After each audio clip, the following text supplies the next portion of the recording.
ফজরের 2 রাকাত সুন্নতের পরে 100 বার দোয়াটি পড়ুন, দুনিয়া আপনার কাছে নত হবে, আপনি ধনী হয়ে যাবেন ইনশাআল্লাহ। এটা আমার কথা নয়, নবী সাল্লাল্লাহু আলাইহি ওয়াসাল্লাম নিজে জানিয়ে দিয়েছেন। জিয়াউন নবী এই কিতাবের 5 নম্বর খণ্ডের 902 নম্বর পৃষ্ঠায় এই হাদিসটি রয়েছে। ইমাম মালিক রাহমাতুল্লাহি আলাইহি তিনি এই হাদিসটি বর্ণনা করেছেন।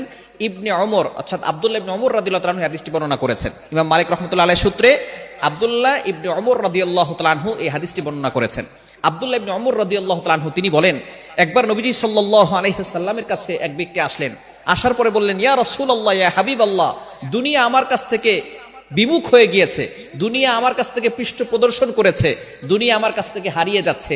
ইয়া রাসূলুল্লাহ, আপনি আমাকে এমন কিছু আমল শিক্ষা দেন যাতে করে আমি দুনিয়ার কিছু সম্পদ উপার্জন করতে পারি।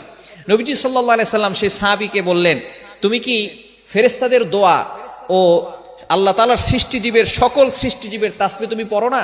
যেই তাসবিহের কারণে সকল সৃষ্টিজীবকে আল্লাহ পাক রব্বুল আলামিন রিজিকের ব্যবস্থা করেন, এই দোয়াটা কি তুমি পড়ো না?